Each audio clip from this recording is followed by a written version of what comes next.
Hello, my name is Annalie Shane and I'm a technical field trainer with Vivotech. In this presentation, I want to go over the basics when it comes to installing Vivotech cameras. I'll go over some of the installation techniques, then show you how easy it is to configure our cameras. I will also go over some of the different technologies that our cameras feature. If you have any questions, please email us at trainingna@vivotech.com. Vivotech's outstanding network cameras feature a range of megapixel resolutions, camera dimensions, advanced technologies, and value-added video analytic functions in order to satisfy the needs of a diverse range of applications. Our wide array of choices allows users to truly achieve unobstructed monitoring of wide open areas such as airport terminals, shopping malls, train stations, offices, and more. You can know certain details about our cameras just by looking at the model number. Let's go over how easy our naming rule is. We'll start off with the first two characters. The first two characters are going to determine the model category. If you see FD, then that is for fixed dome. FE is for fisheye. IB is for bullet camera. And then CC is for compact cube. The next character is going to determine whether it has H.264 or H.265 compression. If it is an 8, then it's H.264, and if it's a 9, it's an H.265. The fourth character will determine if it's going to be an indoor camera, if it's a 1, outdoor camera if it's a 3, and if it's a 5, it is mobile certified. We will skip the next characters and go to the last one, which is going to show you the features of the camera. Whether it is extended temperature, then it'll show an E. If it has wide dynamic range or high dynamic range, it'll show an H. P for P-iris, and if it has remote focus, it'll show a T. Now that you know how to easily identify the camera you want just by looking at the model number, let's go over some good practices for whenever you're installing the cameras. For our outdoor cameras, you need to make sure that you're using a wrench to torque down the weatherproofing nut and grommet. Please do not tighten it by hand and think that that's going to be good enough. You want the rubber grommet to bulge a little. Also, remember to use Ethernet cable that is between 5 to 6.3 millimeters in thickness. Here's a quick video showing you how it should look whenever it's tightened down properly.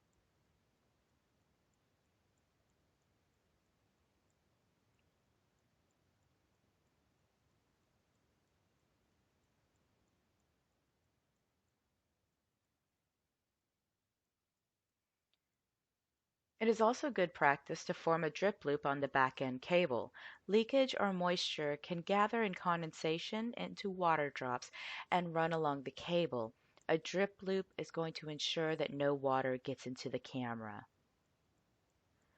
When you're ready to close up the camera, before you close it up, take out and throw away the silica gel pack that is currently in the camera and replace it with one of the packs that comes in the tin foil packaging with your camera. Now that we have our camera installed and the Ethernet cable plugged in and powered on with the PoE switch, now we can go on to the networking portion. When a Vivotech camera starts up, it looks for a DHCP server to hand out an IP address. If there's a DHCP server available, it will give the IP address and then your camera will be talking on the network. If the server is not available, then the camera will receive an APIPA address, automatic private IP address. You've seen this plenty of times before, 169.254. This address is given out so that the host will still be able to communicate with other hosts on the local network segment that are also configured for APIPA. Now that we can communicate with the camera, we can manually go into the configuration and statically assign an IP address.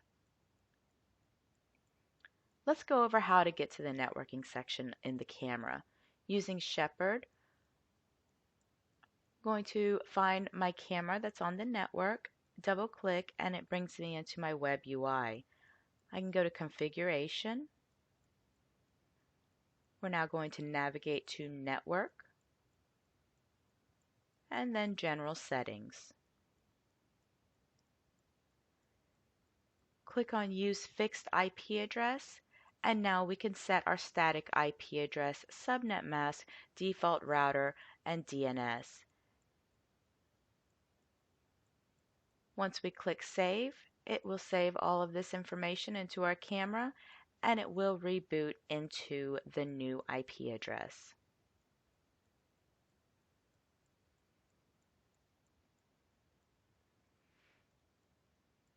Now that we have that set up, we can now go back and get familiar with the camera's home page.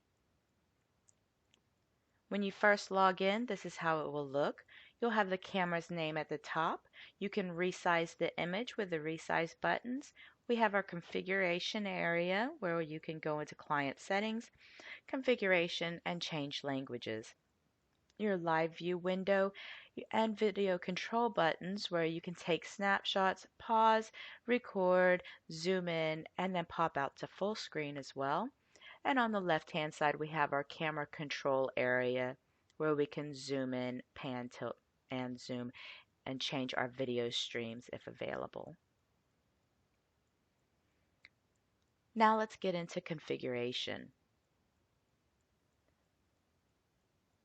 Inside of the camera's UI, we can go under Configuration. And under System General Settings, here we can rename the camera. We can update the time zone and then set a date and time. Going under System Maintenance, here we can upgrade the camera's firmware.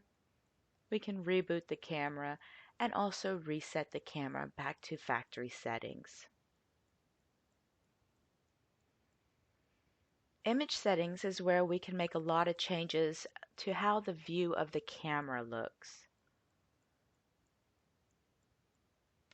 We will navigate to Media and Image.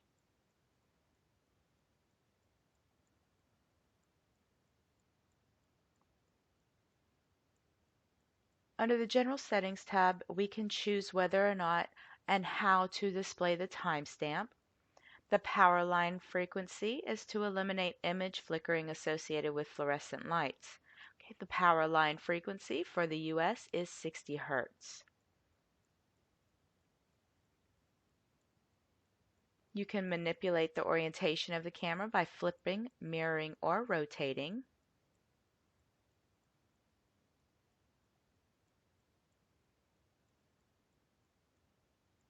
And then here's a chart to show you how each term will change the view. The next technology we'll go over is Smart IR. This will help enhance your image for night scenes. This technology automatically adjusts the IR amplification whenever an object gets too close. To make changes to this, we can go under Media, Image, IR Control, and then we can turn on and off that anti-overexposure or our Smart IR. Let me show you a demo of this feature working.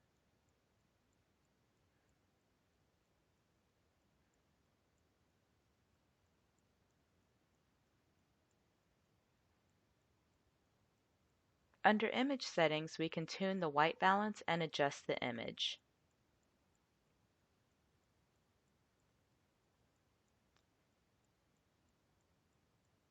In automatic mode, the reference point for white is the brightest point in the image. Because the camera often monitors an area where the brightest point isn't really white, the colors in the image can be far from what we consider real. In order to adjust the value for the best color temperature, you can place a sheet of white paper in front of the lens and allow the camera to automatically adjust the color.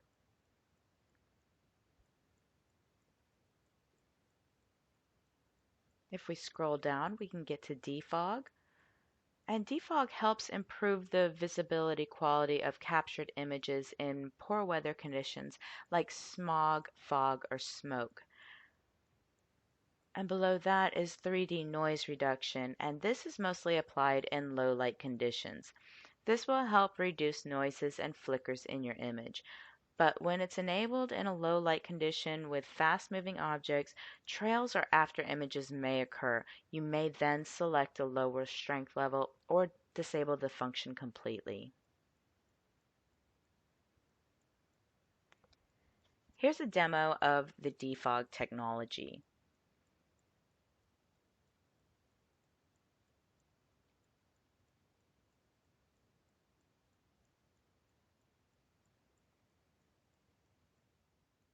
And a demo of the 3D noise reduction.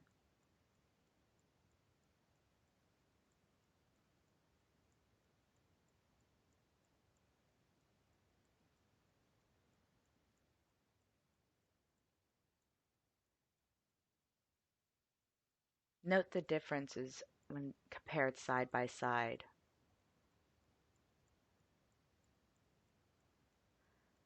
Moving on to the exposure tab.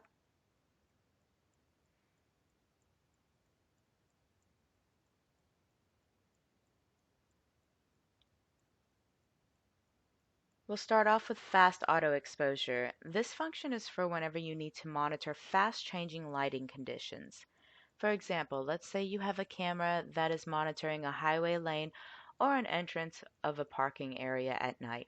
Cars are constantly passing by with their lights on, so it can change the lighting very quickly in that area. By enabling fast auto exposure, it'll help you monitor this area. Let me show you a demo of this feature working.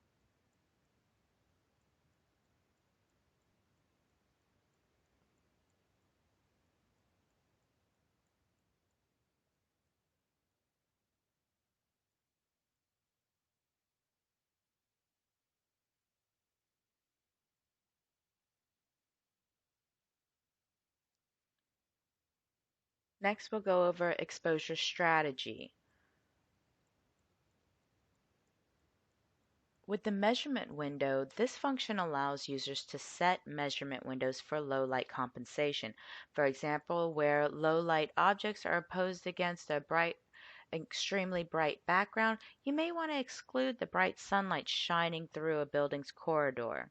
Let's see how the exposure changes by adding an inclusion and exclusion windows.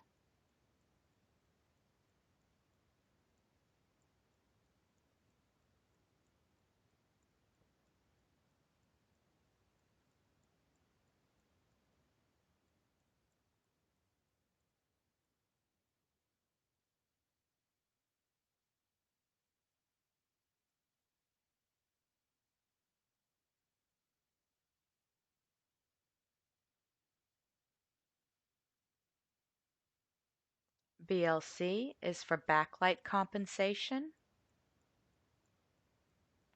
And then HLC is highlight compensation. And this is for areas that are overexposed. This will disable Smart IR if you use this. But you can see how it compensates for the highlighted areas. The next part we'll go over is WDR, or wide dynamic range. This will enable cameras to capture details in high contrast environments. You can adjust the strength to low, medium, or high to reach that best image quality. So cameras with the H at the end of it after the dash have the WDR technology, and H stands for high dynamic range, which is the same as wide dynamic range.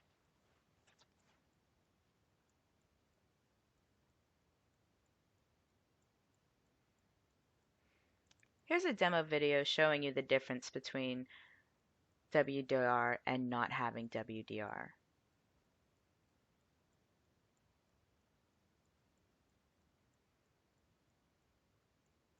If you notice, the picture is much clearer and brighter underneath the awning with WDR as opposed to without.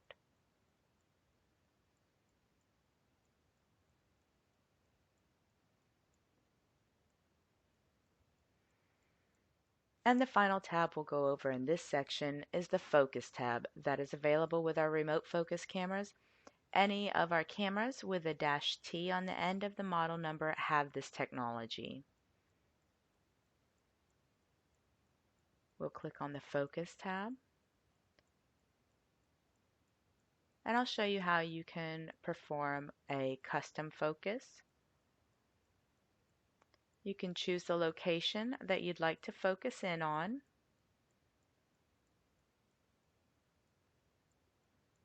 and then ask the camera to perform an autofocus on that area.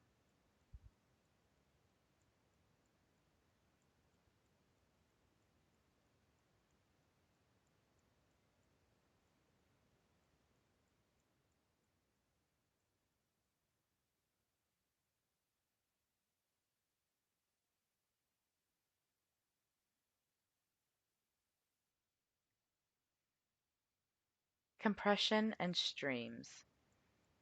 H.265 compression is available on our 9000 series cameras. So remember, if you see an FD9, IB9, FE9, these cameras have H.265 technology. With this technology, you get better video quality with lower bandwidth. With H.265, it will reduce the bandwidth consumption and the storage consumption by 30 to 50% and still retain a high image quality compared to H.264. It's suitable for any application and environment, whether it's indoors or outdoors. You can see the savings here on the graph. It shows that at day and night, a significant reduction in bandwidth consumption just by using H.265 instead of H.264. And then if you combine it with Vivotech Smart Stream technology, you can get even more savings in your bandwidth, up to 90% using H.265 with Smart Stream 3. Smart Codec is a Smart Stream 1 technology. It effectively reduces the quality of the whole or the non-interested area on a screen and therefore reduces the bandwidth consumed. You can manually specify the video quality for the foreground and the background areas. You can then use the auto mode, which configures the whole screen into a non-interested area, and then the video quality of part of the screen returns to normal whenever one or more objects move in that area. The remainder of the screen, where there are no moving objects or no pixel changes, will still be transmitted in low quality format, or you can manually create your regions of interest. Let me show you a demo of how this works. As you notice, all the non-interested areas are going to be sent across as very low quality, but where the gentleman is walking, you'll notice that everything is in a higher pixel and you can see everything clearly.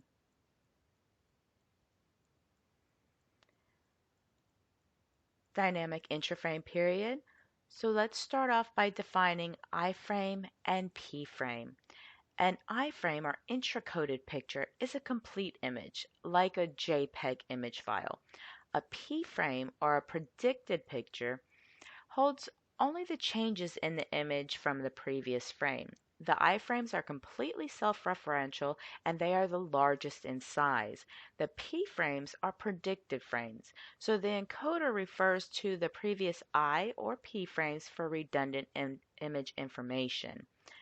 By dynamically prolonging the intervals for adding in iframes to up to 10 seconds, the bit rates required for streaming a video can be greatly reduced.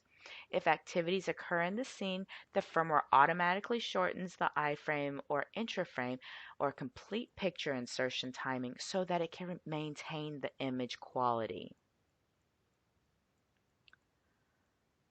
SmartStream 3 includes two types of smart technologies. It first includes SmartQ, which reduces bitrate by using real-time scene information. The scene is analyzed and then it's separated into several blocks by complexity. Each of these blocks are encoded with a compression parameter so that it can maintain the visual quality and then also reduce the bitrate. The second part of SmartStream 3 is SmartFPS.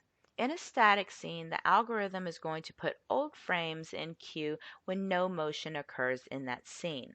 But when motion occurs, the encoding returns to normal to deliver real-time streaming. So by queuing the old frames from a static scene, both the computing efforts and the size of the P or the predicted frames, those are reduced.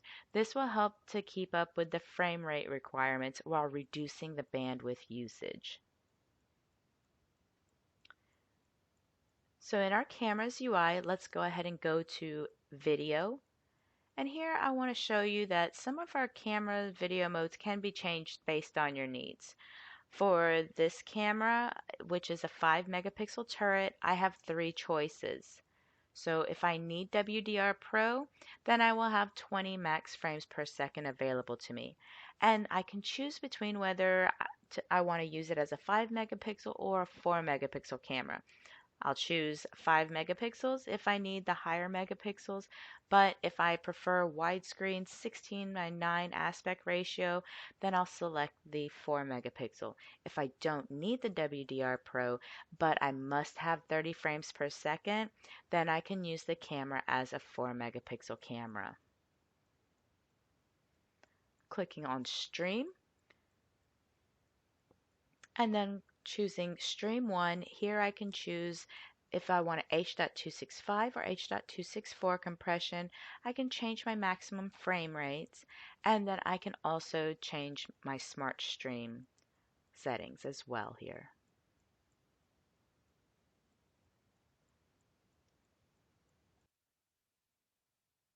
The same changes can be made to the other 2 streams that are available on this camera as well. And the final configuration I'll go over for this camera is setting up motion detection. Under Applications, we'll choose Motion Detection. We will need to make sure that we check the Enable Motion Detection box at the top and click New. And then we can plot out our 4 points for our polygon. We can adjust where our points are, change the item size for how large the item must be in order for it to trigger an alarm. And then the sensitivity, this is going to refer to how much a pixel has to change in order for it to be considered changed. Like I said before, the item size refers to the minimum size of the item to trigger an alarm, and here's how you can reduce some of your false alarms. Once we have that all set up and rename our window, we can click Save.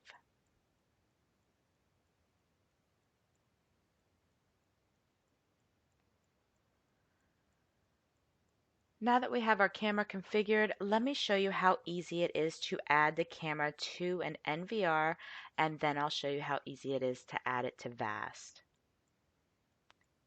Here in our NVR's UI, we will go to Settings,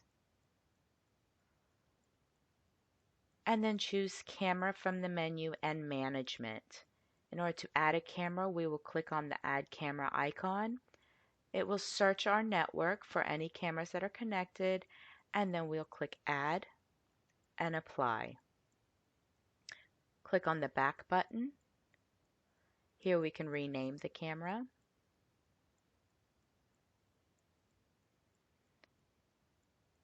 Tell it whether to bind by MAC or IP address, and then we can enter in the camera's username and password, and then click Apply.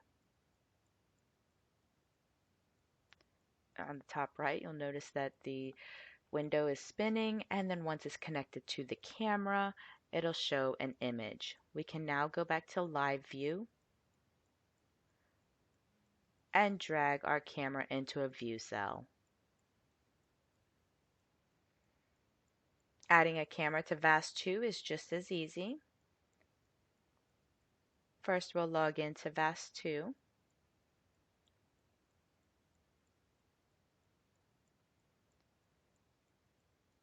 Under Settings, we will go to Device Cameras. Click on the Add Camera icon, and again it'll search our network. Once we find our camera, check the box and click Add. It'll ask us to enter the username and password for our camera.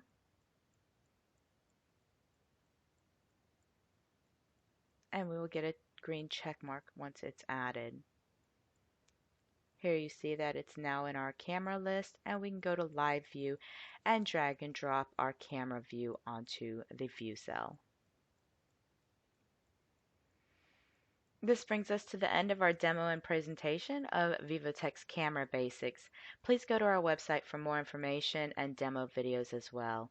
If you have any questions, please email us at trainingna@vivotek.com.